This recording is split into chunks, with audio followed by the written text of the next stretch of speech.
Hello everyone, in this video I am going to showcase one of the best way to play the Duchess against Everdark Libra. For relic choices we have Dark Knight of the Fathom relic, which we get for defeating Everdark Augur. The HP boosting perks in this relic are top tier for any character in solo play. Then we have Knight of the Miasma relic, which we get for defeating base version of Caligo, which gives invisibility every time there is frost in vicinity. You can use Dark Knight of the Miasma, the Everdark Caligo relic if you prefer that. Both are equally good. Then there is a random relic which boosts attack power of our character skill. Now our character skill will recreate 60% damage instead of 50. Then there is a dagger damage boost. Faith +2 may come in use if we find a good faith dagger, but if you don't have such relic, just use Golden Dew relic instead. Our goal is to find good status effect weapons like bleed, frost and rot. If you can find madness weapon, that will be great too, but it is more rare to find, even if you don't. There is a curse that Libra does which will make all attacks do madness, which we are going to use. Then we are going to look for sorcery like Night Comet or Night Shard or Stars of Ruin. Note that Libra is resistant to magic damage, so our plan is to use the spell on the NPC summons and status effect on Libra. Let's see if we are lucky enough to find good spells in the castle.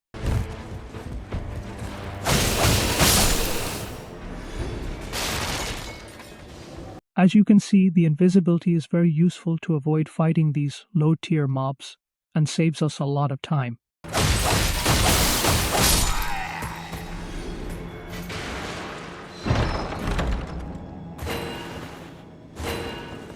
Unfortunately, no stones word key.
Didn't find the spells we are looking for here.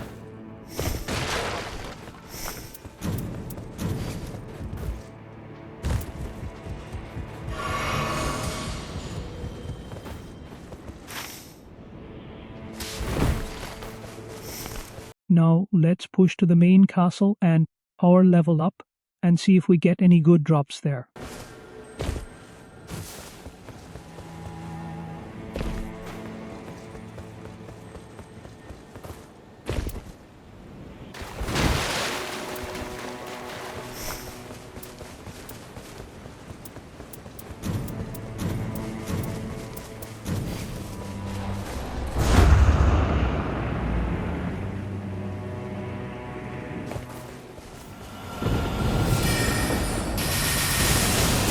Let's quickly kill these trash mobs to get 6,500 runes so that we can buy a smithing stone and get our dagger to blue before we enter the castle.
We got Crucible Knight Castle, which is the best case scenario for power leveling, but we are going to fight only the Spear Knights, since they give the most runes and drop an item.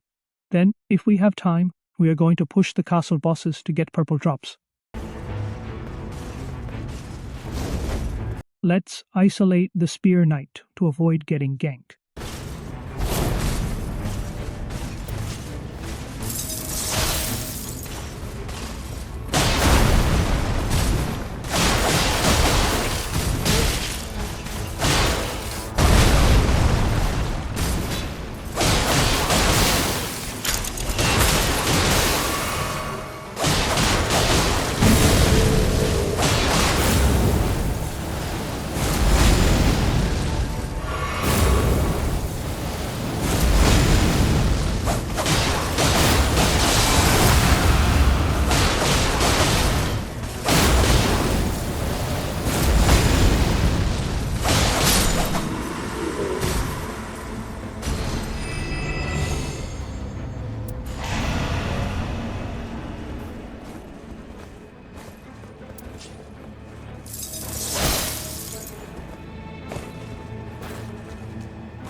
Let's quickly level up and go for the basement boss.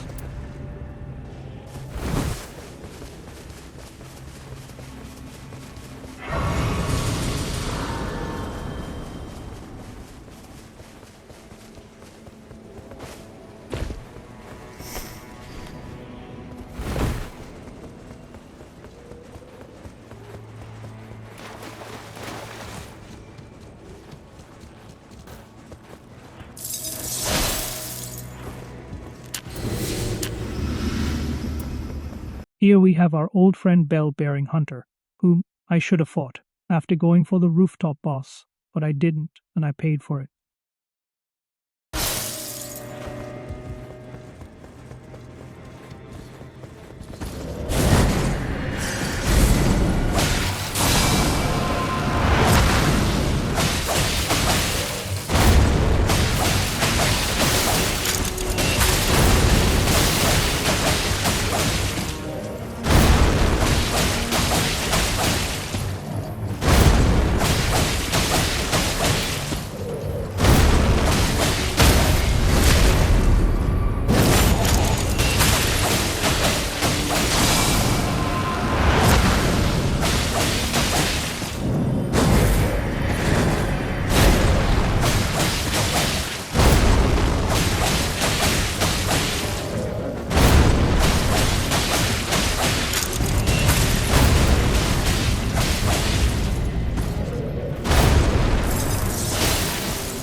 As you can see, the critical from the front does way more damage than the critical from behind. Keep that in mind, it works the same for many humanoid mobs.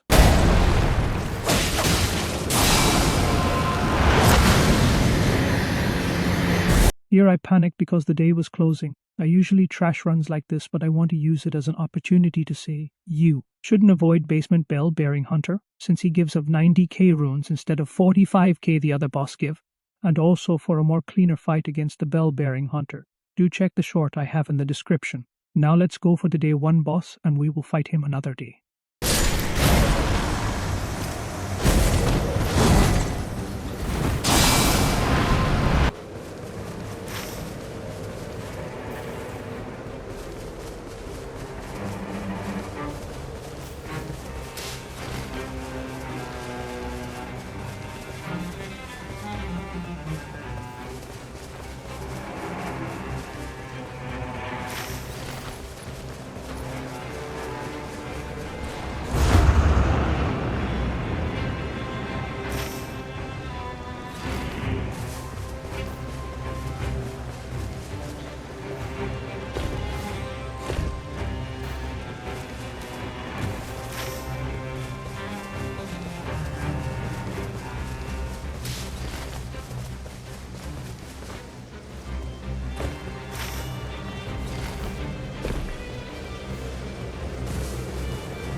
Let's clear out this bleed ruin to see if we can find a good bleed weapon.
Day 2, I am going to go great formidable boss rushing to get good purples.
Reduvia is the best bleed weapon we could hope for the Duchess, but this should be sufficient to do the job as well.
It is very important to stay aggressive against the Tree Sentinel when you have Rain of Stars passive.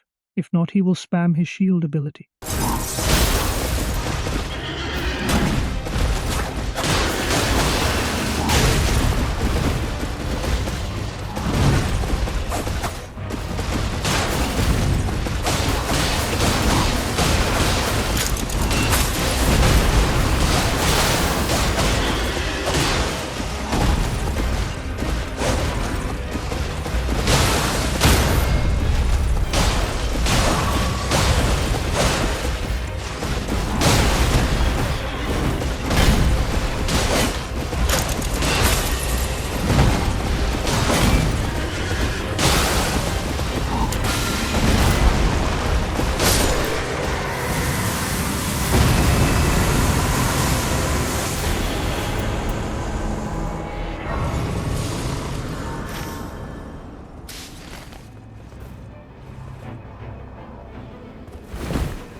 Now we have a good frost weapon as well. Rotten Woods is great because you have so many great formidable bosses together, and its health buff for getting favor of the Rotted Woods is going to be immensely useful as well.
And now we got a rot weapon as well.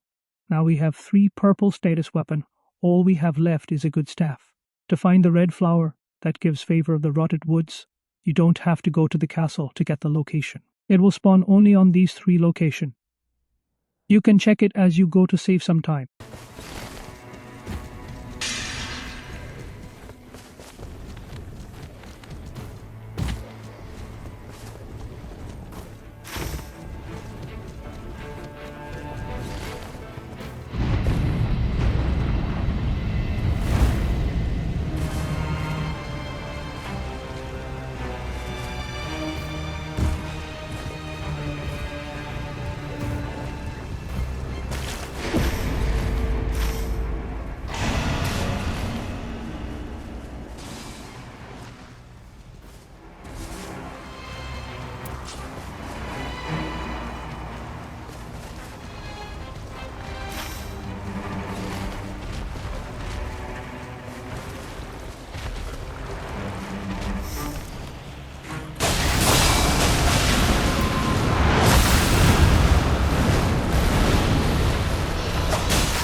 Now that we have very good weapons, let's quickly check what the merchant has. He might have a good staff and good talismans, since we have ruins to spare.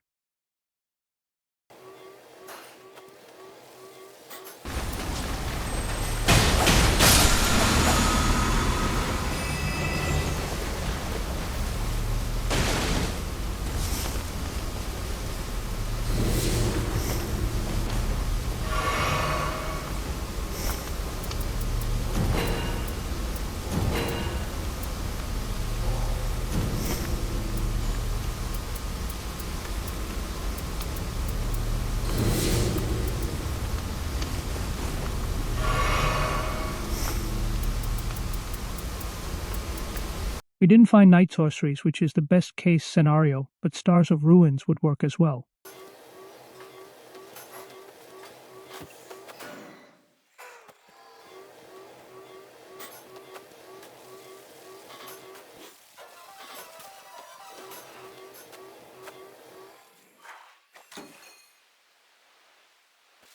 No crystal tier is better than a Wending Grace. I am not buying it for additional challenge. Since Stars of Ruin consumes lot of FP, and if I get Madness procced, I will lose FP as well, so I decided to stack up on Starlight Shards. I don't like to make any deal with the devil, so let's start the fight. Here the plan is simple. Get past phase 1 by taking as less damage as possible, and in phase 2 use status on the boss, and sorcery on the summons. We are going to frostbite as much as possible, to go invisible and capitalize on it, to get some sneaky hits.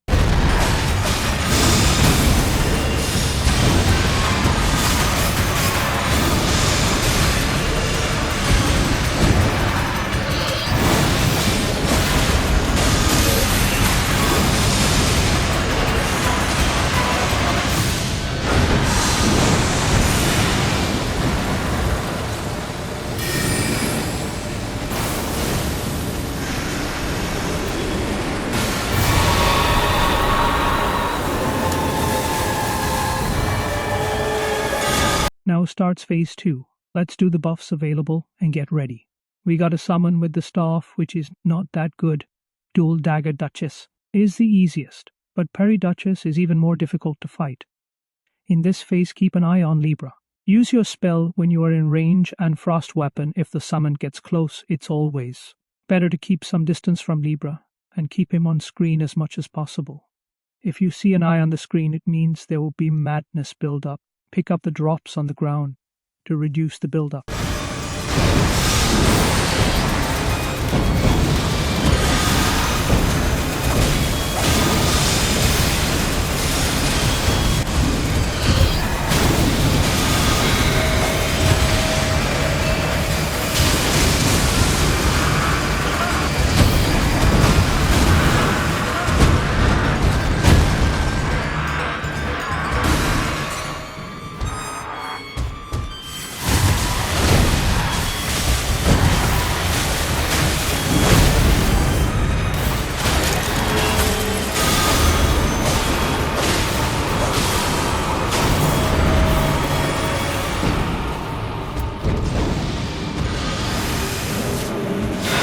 The madness circle, which moves around, always moves in anti-clockwise direction and stops after taking a full circle. So if you stay on the first quadrant, the circle will stop before it reaches you.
Though summon fight each other, it's best to keep your distance.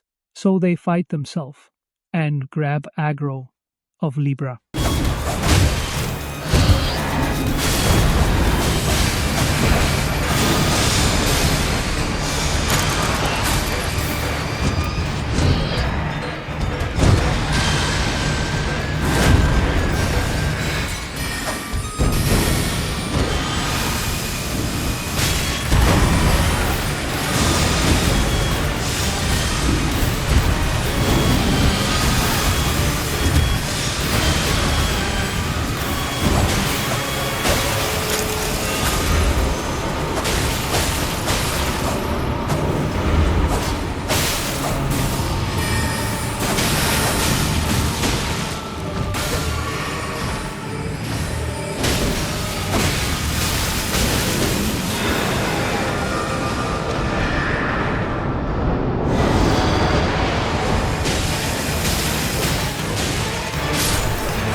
If you see a yellow dot below Libra's health bar, it means the attacks will do madness build up. Use this to proc madness on summon and Libra.